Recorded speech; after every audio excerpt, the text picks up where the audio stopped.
नमस्कार। जय श्री राम। शिक्षाप्रद बोध कहानियों के क्रम में आज हम आपको जो बोध कथा सुना रहे हैं वो महाभारत से लिया गया एक दृष्टांत है। एक समय धर्मराज युधिष्ठिर के पास एक राक्षस आया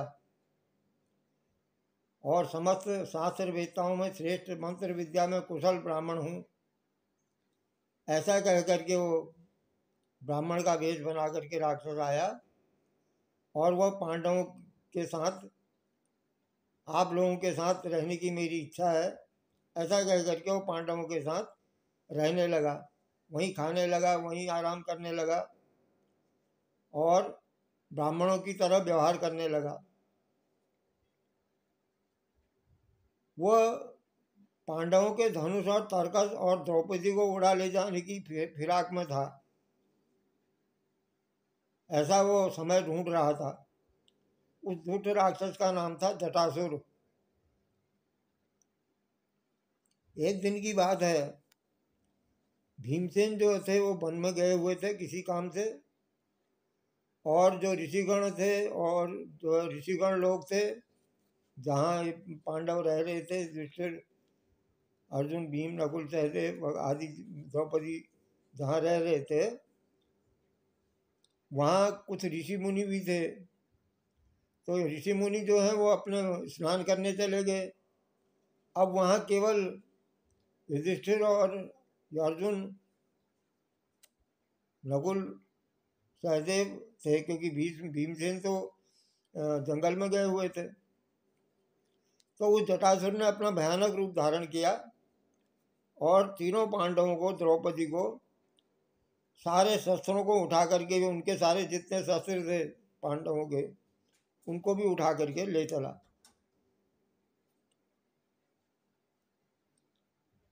उनमें से सहदेव किसी प्रकार पराक्रम करके छूट गया। उस राक्षस से अपनी कौशिकी नाम की तलवार छीन करके सहदेव ने जिधर भीमसेन गए थे उधर आवाज लगाने लगे अब सहदेव कि भैया आओ। फिर जिन्हें राक्षस लिए जाता था उन धर्मराज युधिष्ठिर ने उससे कहा, अरे मूर्ख, इस प्रकार चोरी करने से तेरे धर्म का नाश होता है, तू इसका कुछ भी विचार नहीं करता।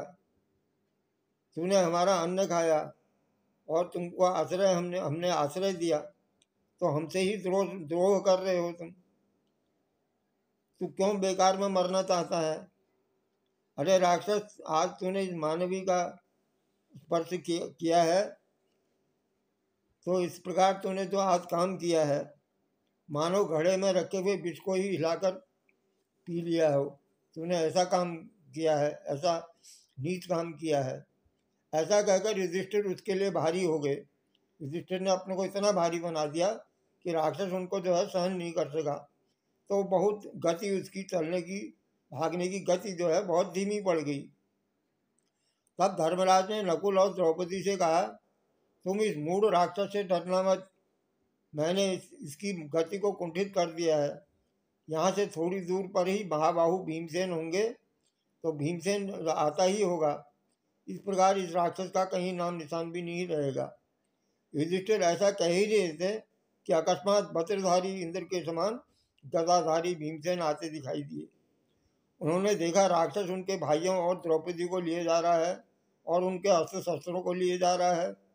यह देख करके भीमसेन क्रोध से भर गए और उस राक्षस से बोले, अरे पापी, मैंने तो तुझे पहले ही शस्त्रों की परीक्षा करते समय पहचान लिया था कि तू हमारे यहाँ ब्राह्मण वेश में रहता था, इसलिए तुझे नहीं मारा।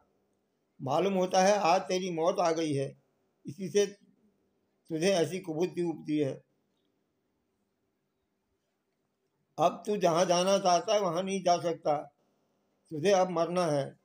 भीमसेन के ऐसा कहने पर काल की प्रेरणा से वह राक्षस डर गया और उन सब पांडवों को छोड़कर, उनके अस्त्र शस्त्रों को छोड़कर युद्ध करने के लिए तैयार हो गया। इस प्रकार दोनों भीमसेन और जटासुर नाम के राक्षस में युद्ध होने लगा। वज्र के समान वेगशाली शिलाओं से लड़ना उन्होंने आरंभ किया। अंत में घूसों की वर्षा होने लगी। भीमसेन ने जटासुर की गर्दन पर बड़े वेग से मुक्का मारा उससे वह राक्षस बहुत ढीला पड़ गया और उसे थका हुआ देख करके भीमसेन ने पृथ्वी पर दे मारा और उसके सारे हड्डियां तोड़ करके अंग चूर चूर कर दिए। फिर कोहिनी की चोट से उसका सिर धड़ से अलग कर दिया। इस प्रकार पर नारी के प्रति आसक्ति से जटासुर नाम के राक्षस की मृत्यु हुई।